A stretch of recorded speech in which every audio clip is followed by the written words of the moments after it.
महाराष्ट्राचे आराध्य दैवत, हिंदवी स्वराज्याचे संस्थापक, रयतेचे राजे छत्रपती शिवाजी महाराज यांच्या राज्याभिषेक दिनानिमित्त श्री विशाळगड येथे सकल हिंदू समाज शाहूवाडी कोल्हापूर यांच्या वतीने आयोजित भव्य शिवराज्याभिषेक सोहळा संपन्न झाला। या सोहळ्याला राज्याचे मत्स्य व्यवसाय व बंदरे विकास मंत्री नितेश राणे यांची प्रमुख उपस्थिती लाभली। यावेळी विशाळगडाच्या पवित्र भूमीवर छत्रपती शिवाजी महाराजांच्या मूर्तीचा वैदिक मंत्रोच्चारात विधिवत राज्याभिषेक होत असताना प्रत्येक शिवभक्तांच्या मनात अभिमान, श्रद्धा आणि स्वराज्याप्रती निष्ठेची भावना दाटून आली। स्वराज्य हे केवळ एक राज्य नव्हते, तर ते स्वाभिमान, न्याय, धर्मरक्षण आणि रयतेच्या कल्याणकारी उभारलेले पवित्र ध्येय होते। त्या तेजस्वी परंपरेचे आपण सर्व वारसदार आहोत। छत्रपतींचे विचार, त्यांचा त्याग आणि त्यांचे राष्ट्रकार्य प्रत्येक पिढीपर्यंत पोहोचविणे हीच त्यांना खरी मानवंदना ठरेल। आज अगर आपल्या शिवरायांचा राज्याभिषेक सोहळा आपण साजरा करतोय, भगवा टोप्या घालून साजरा करतोय, मग बाकी सगळे जण बिळामध्ये का नेमकं लपले?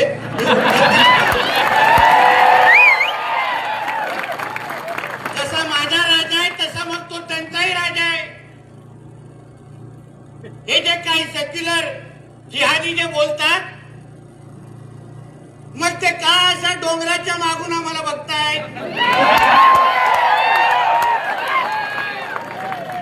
तुम लोग सब लोग झाड़ के पीछे छुप के मेरे को सुन रहे, मेरे को मालूम है।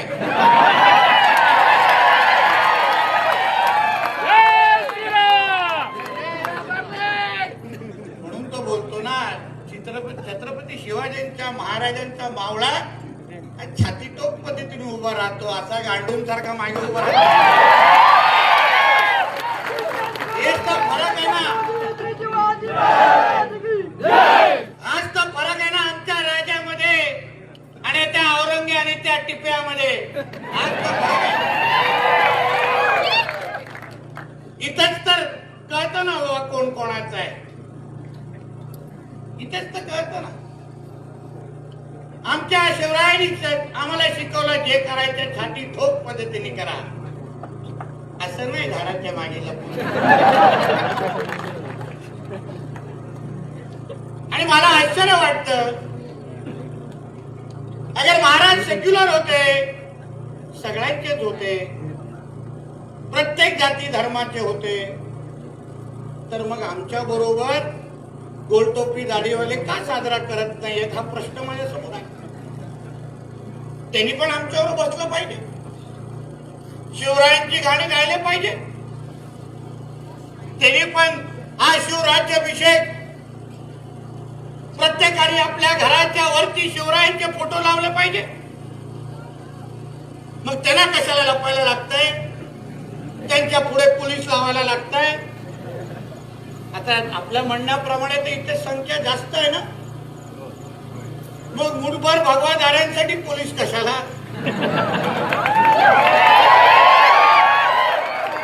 आम्ही तर एवढे लावतो, एवढेच आहे, ते एवढे आहे काय 400, 500, 1000, मग ते लपले आणि आम्ही बाहेर आहे। आज तर रक्ताचा फरक आहे ना, आमचं रक्त भगवं आहे, आमचं रक्त भगवं आहे आणि आमच्या बापाचं नाव छत्रपती शिवाजी महाराज आहे। आणि म्हणून आम्ही जे जेव्हापासून ह्या शिवराज्याभिषेकाचं सगळ्याची चर्चा येण्याची सुरुवात झाली, मला आश्चर्य वाटतं। आम्ही सगळे छाती ठोक पद्धतीने सांगतोय,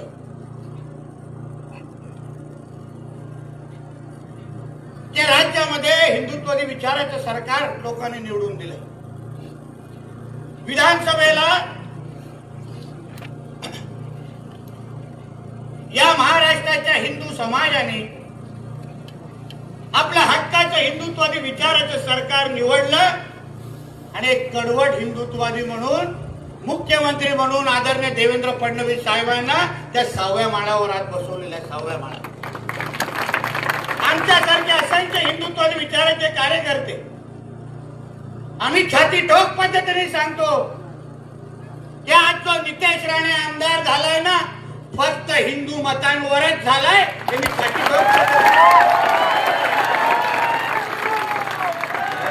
विचारा. माझ्या मतदारसंघाचे माझे सहकारी आले, आम्ही कुठल्याच मोहल्ल्यामध्ये गेलो नाही मतदान मागायला. उलट माझं मतदान मी 2014ला 26,000 निवडून आले. आज 2024ला जेव्हा तिसरी निवडणूक लढवली आणि एक कडवट हिंदुत्ववादी म्हणून लढवली तर 26,000चा 58,000 झालेले आणि तुमचा या हिरव्या मतांमध्ये अगर एवढी ताकद असती तर नितेश राणे आमदार नसता. नितेश राणे आमदार नसता. म्हणून आज जे सरकार जे काय राज्यामध्ये आलंय, प्रशासनाने व्यवस्थित कान उघडून ऐकावं त्यासाठी आलेलो आहे. हे सरकार जे इथे आलंय आमच्यासाठी सर्व धर्म समभाव आम्ही चाटत बसत नाही. हे भाईचाराचा टेप रेकॉर्डर लावत नाही. गंगा जमुना तहजीब आहे ना, शुक्रवारी टाका त्यांच्या सिलेंडर मध्ये.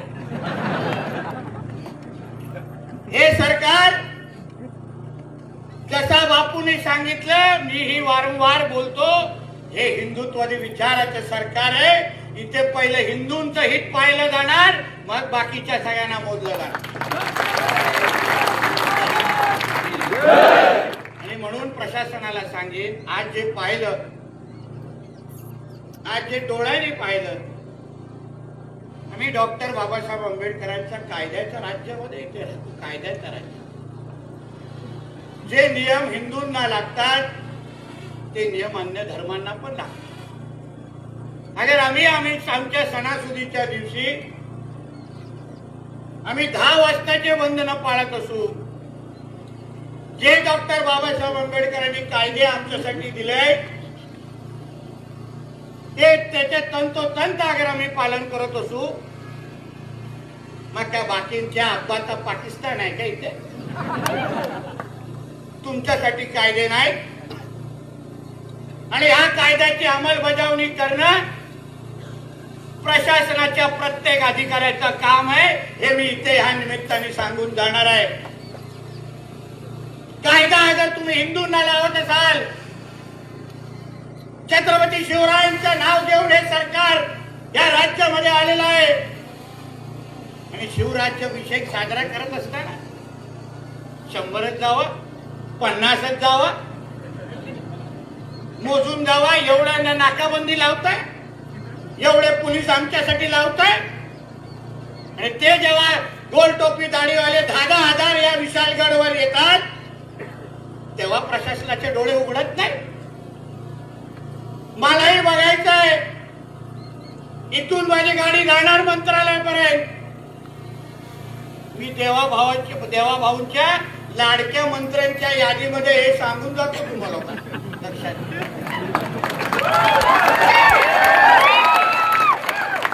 नुसतं वरती चढत नव्हतो. प्रत्येक अधिकाऱ्याची यादी तयार करत होतो.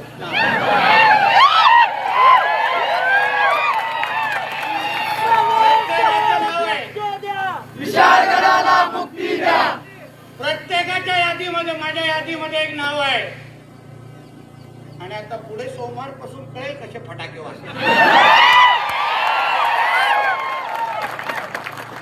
आम्ही अगर या राज्यामध्ये त्या मंत्रालयामध्ये बसलो असू आणि माझ्या हिंदू समाजामध्ये मुळे बसलो असू, काय झालं लोकसभेच्या निवडणुकीच्या नंतर वोट जिहादच्या नावाने जे काय आहे त्यांचे खासदार निवडून आले विरोधी पक्षाचे.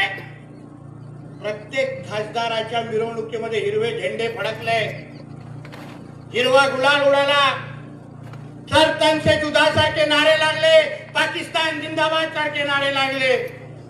महाराष्ट्राच्या हिंदू समाजाने ह्या सगळ्या गोष्टी बघितल्या आणि म्हणून विधानसभेमध्ये आम्हाला हिंदुत्ववादी विचाराचंच सरकार पाहिजे म्हणून राज्यामध्ये तो फगवा फडकवला आणि महायुतीचं सरकार निवडून आलेलं आहे.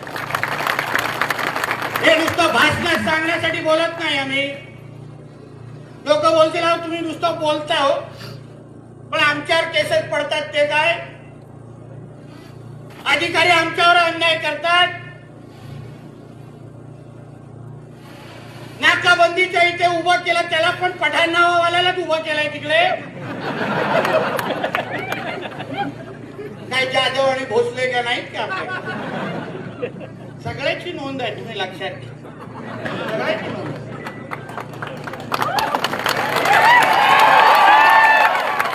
आम्ही राज्यामध्ये असताना, आम्ही मंत्रालयामध्ये बसत असताना माझ्या हिंदू समाजाला अगर अशा पद्धतीचे आवाहन करायला लागत असेल,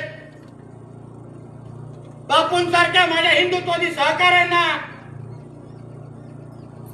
इथे अशा पद्धतीचे पेटवण्याच्या भाषण करत असतील, करण करायला लागत असेल, तर यापेक्षा राजीनामा देऊन आणि घरी बसेन. मंत्रालयाच्या पायऱ्या आम्ही कधी चढणार नाही, लक्षात घ्या. आम्ही बसलोय, तुम्ही चिंता करू नका.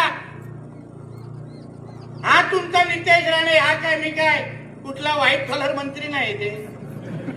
मला माहिती आहे कार्यक्रम कसे करायचे. उगाच काय मस्जिदीमध्ये माझ्या नावाचे फतवे निघत नाही. आणि याला काय वाटतं, तिकडून लांबून लांबून फोटो बिटो काढले, काय ठरणार माझं? खूप नाश्त्याला खातो आम्ही.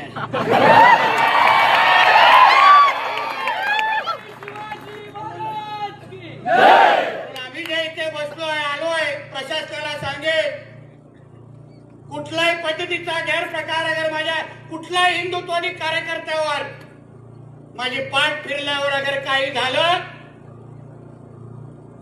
तर आमच्याशी तुम्हाला बोलायला लागेल आणि 6व्या माळ्यावरून फोन येईल, एक लक्षात घ्या.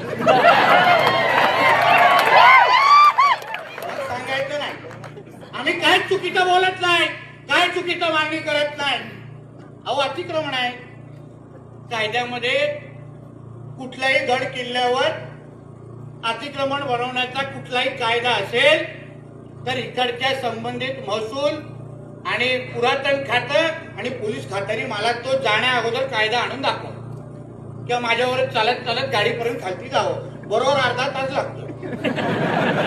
जो कायद्याच्या कागदपत्र असेल मला येऊन दाखवा. त्या कागदामध्ये लिहिलं असेल की गड किल्ल्यांवर अतिक्रमण, ते पण सिमेंट कॉन्क्रीटचे अतिक्रमण चालतात, मी तुम्हाला मंत्रालय जाईपर्यंत तुमचं प्रमोशन करून देतो. अहो मला माहितीये, माझ्या सिंधुदुर्ग जिल्ह्यामध्ये सिंधुदुर्ग किल्ला आहे, तिथे महाराजांचं मंदिर आहे एकमेव. मी जेव्हा तिथे एकदा दर्शनाला गेलेलो तेव्हा तिकडच्या पुजारीने मला येऊन सांगितलं की नितेशजी, आम्हाला जरा इथं डागडुजी करायचं हो, बघा टाईल तुटले आहेत, जरा इथे पिलर जरा ढासळले आहेत, जरा काहीतरी मदत करा. 8 ते 9 अधिकृत 8 ते 9 महिने पाठपुरावा करायला लागला, तेव्हा जाऊन साधी टायलिंग करू शकलो. आणि हे काय, हे लोकांच्या आप्पाचा पाकिस्तान आहे का? ते आम्ही सोडणार?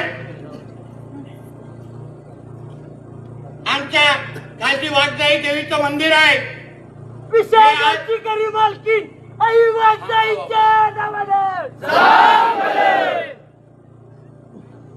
इथे सांगून जातो, आमच्या त्या देवीचा जीर्णोद्धार करण्याची जबाबदारी या हिंदुत्वादी कार्यकर्त्यांची.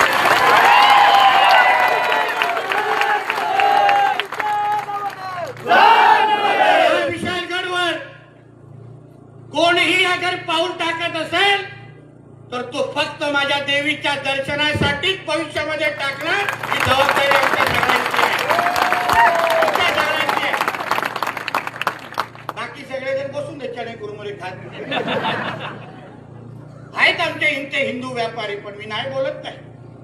बिचारे करतात पोटापाण्यासाठी काम, पण त्यांनाही आमच्या देवीच्या निमित्ताने मोठं करण्याची जबाबदारी ही आमच्या सगळ्यांची असेल. हा शब्द तुम्हाला इथे देऊन लागतो.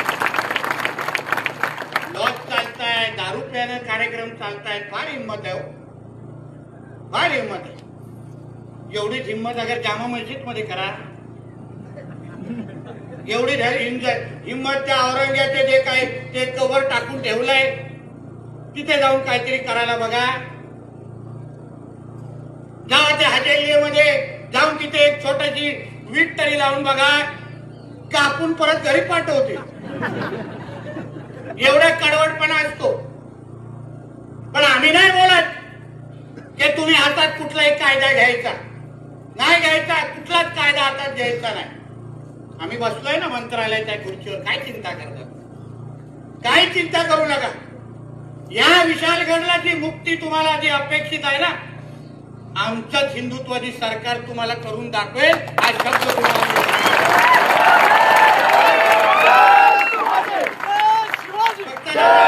फक्त आमचं कसं बापू बोलले ना, 1 वर्ष तारखा घेणार नाही, शब्द पाळणाऱ्यापैकी आहे. मी गमिनी गावावाला आहे. महाराजांनी आम्हाला युक्ती तिथे युक्ती, शक्ती तिथे शक्ती दाखवलेली आहे. म्हणून कशी युक्ती वापरायची आणि कधी बुलडोजर फिरवायचा हे आमच्यावर सोडा. जास्त त्रास जाता जाता कोणी जास्त त्रास घ्यायचा नाही. वातावरण तर बिलकुल खराब करायचं नाही. आज जे काही तिकडे बसले आहेत ना, त्यांना हेच पाहिजे की आपण वातावरण खराब करायला पाहिजे.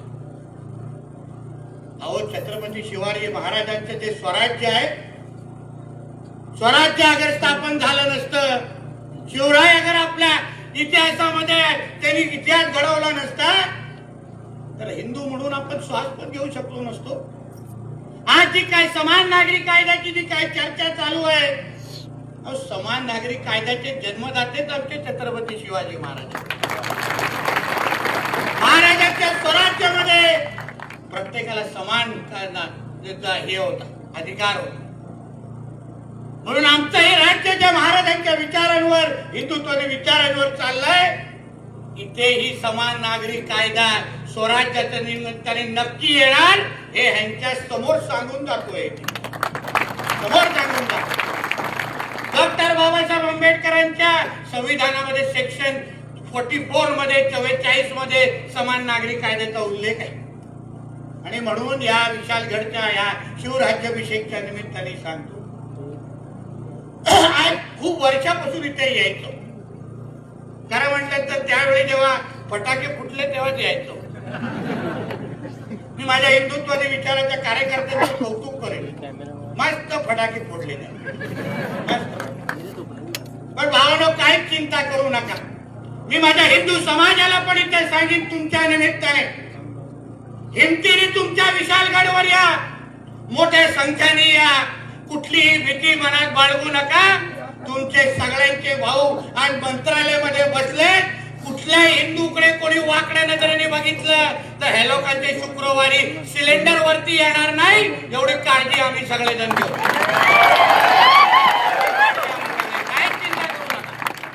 आणि म्हणून जाता जाता एवढंच सांग, पोलीस प्रशासन असो, सगळ्या प्रशासनाला सांग, एवढी ताकद आमच्यासाठी लावू नका रे बाबा.